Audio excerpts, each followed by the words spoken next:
Hi, everybody. It's Miss Kim back with another story. I love adventure stories, and this is a good one. You might have heard of Jack and the Beanstalk, but what about Kate and the Beanstalk? This is a version of Jack and the Beanstalk, and it's written by Mary Pope Osborne, and it's illustrated all of the pictures by Giselle Potter. Here we go.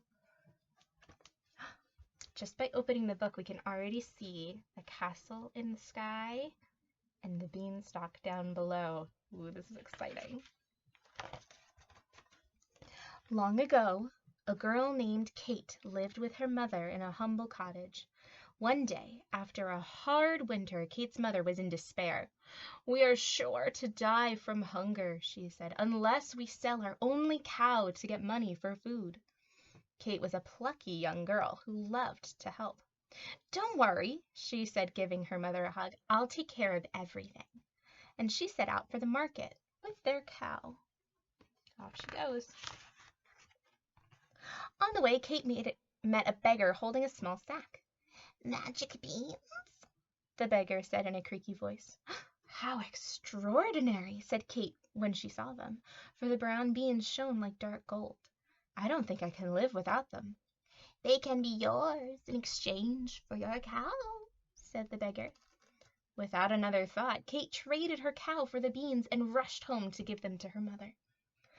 But to Kate's mother's surprise, her poor mother was horrified. "Our only hope is gone," she cried. "Now we will surely starve." And she tossed the beans out the window. Hungry and forlorn, Kate went to bed. During the night, Kate couldn't sleep. She got up and crept into the moonlit garden. She gasped, for in the darkest corner a giant beanstalk rose into the sky. It rose higher and higher and higher still till it disappeared behind the clouds. "Does it never end?" whispered Kate. Without waiting for morning, Kate began climbing the beanstalk. She climbed and climbed and climbed, up and up and up. When Kate reached the top, light was creeping into the gray sky. Through a misty haze she saw the most astonishing sight. Above the clouds was a countryside with fine woods, a crystal stream, a rolling sheep meadow, and a mighty castle. As Kate stared in wonder, an old woman hobbled out of the woods. "Hello," said Kate. "Is that castle your home?" Look, there's the old woman. "No, my dear," the old woman replied. "It once belonged to a noble knight and his fair wife. They had a small infant and many treasures, but one day a monstrous giant came to steal from them. He killed the good man and took over his castle." "How dreadful," said Kate. "Fortunately, the knight's wife and baby were visiting in the valley," said the old woman. "Afraid to return home, the grieving widow stayed below to raise her child. But alas! Now they are very poor and close to starving." "That's so sad," said Kate. "Sadder than you know, my dear," replied the old woman. She looked deeply into Kate's eyes. "Perhaps you are the one to right the terrible wrongs that have occurred." "Me?" said Kate. "Are you afraid?" "I don't think so. I fear nothing when I'm doing right. How can I help?" said Kate.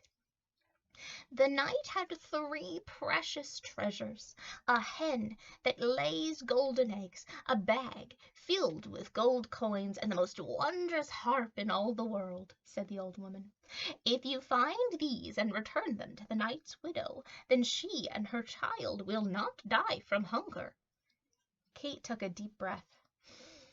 "I shall try," she said. Kate bid farewell to the old woman and then strode across the sheep meadow. As she approached the castle, a giantess lunged into the early morning light. "Help me!" the huge woman roared. "My husband makes me cook from the cock's crow to the owl's hoot. Whenever I hire servants, he gobbles them up." "I'll be your servant," said Kate, "but you must hide me from the giant." Kate helped the giantess make breakfast until the sun came up. When she heard the giant coming down the hall, she trembled with fear. His footsteps sounded like the booms of a cannon. "Hide!" whispered the giantess, and she pushed Kate into a closet. Look at how big that giantess is. Peeking through a keyhole, Kate watched and listened. Fee, fi, fo, fummin. I smell the blood of an English woman. Be she alive or be she dead, I'll grind her bones to make my bread.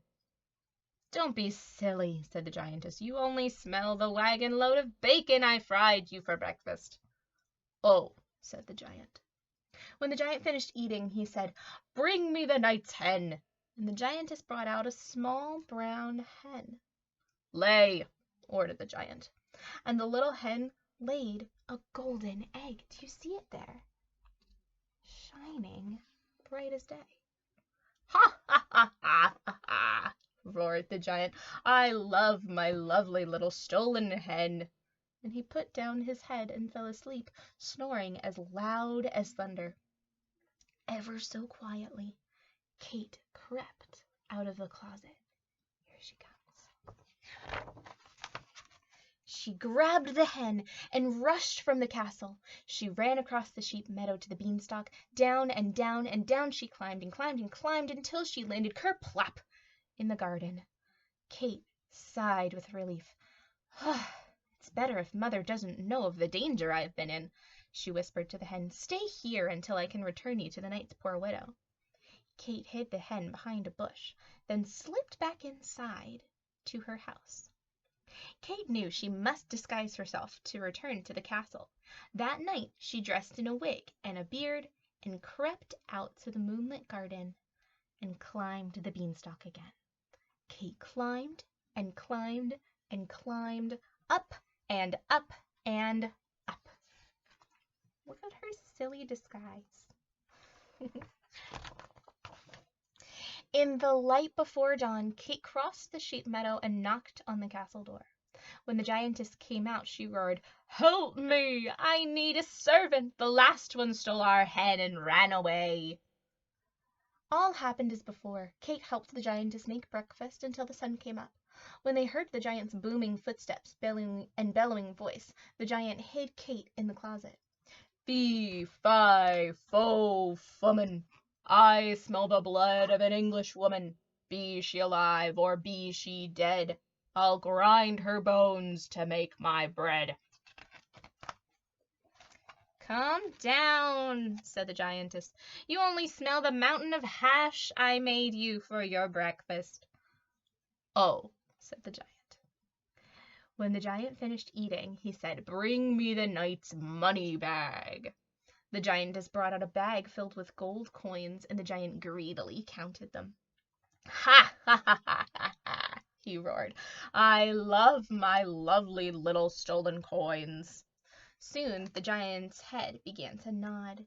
Kate watched him fall asleep, and then she crept out and grabbed the money bag. She ran out of the castle and across the sheep meadow to the beanstalk. Look at all of those little golden coins in his hand. Down and down and down she climbed and climbed and climbed until she landed kerplop in the garden. Goodness, said Kate, what a day! I must hide these coins until I can return them to the knight's poor widow. Kate hid the money bag with the hen and then slipped back inside her house. That night, Kate disguised herself once again and started up the beanstalk. She climbed and climbed and climbed up and up and up. She has on a new outfit with a new hat. She ran across the sheep meadow, and just as the sun came up, she knocked on the castle door. When the giantess came out, she grabbed Kate and cried, Help me! I need a servant! The last one stole our money bag and ran away. Again, all happened as before. Kate helped the giantess make breakfast. Soon the giant's footsteps boomed down the hall, and the giantess hid Kate in the closet. Fee, fi, fo, fummin. I smell the blood of an English woman. Be she alive or be she dead, I'll grind her bones to make my bread. You old fool, said the giantess. You only smell the sea of fish soup I made you for breakfast. Oh, said the giant. When the giant finished his soup, he cried, Bring me the knight's singing harp. The giantess brought out a magnificent harp, the only one of its kind in all the world. The harp sparkled with diamonds and rubies, and it had strings made of gold. "Sing!" bellowed the giant. The harp began to sing a sad, haunting song. It sang of the past, of the noble knight, his lost wife and child, of golden days and starry nights. The harp's lovely song nearly broke Kate's heart. When the giant fell asleep, she crept out from behind the door, seized the harp, and ran away with it. But the harp was so frightened it sang high, fearful notes. "Help me! Help me! Help me!" "Quiet," said Kate. "I'm trying to return you to the knight's poor widow." But the giant had already been awakened. He jumped up with a shout and ran after Kate. Oh no! Kate flew like the wind across the sheep meadow. She grabbed the beanstalk and started down with the harp, the giant fast on her heels. Down and down and down she climbed and climbed and climbed, and the giant climbed and climbed and climbed right after her. As soon as Kate's feet touched the ground, she shouted, "Mother, bring the axe! Hurry!" Kate's mother ran out with the axe, and Kate grabbed it. "Stand back, Mother!" Kate cried. With one mighty blow, Kate chopped the beanstalk in two. Down and down it fell, down through the sky, and down fell the giant. Whump! Down into the garden, breaking his neck. The ground shook like an earthquake. Kate's mother took one look and cried out in horror, "That's the giant that killed your father!" "My father?" asked Kate. Before her mother could answer, a fairy approached in a chariot drawn by 2 peacocks. Look at that beautiful chariot.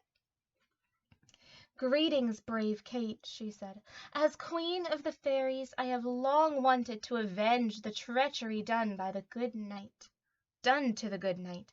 But first, I need to know if his daughter was worthy of her inheritance, so I disguised myself as both the beggar and the old woman, and sent you on your quest to your father's castle." "My father's castle?"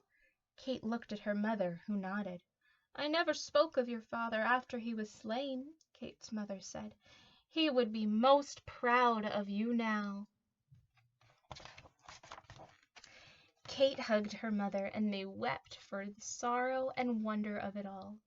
Then they climbed into the chariot and rose through the clouds to the castle that was once again theirs. Up and up and up. Kate asked the giantess to stay on as their cook.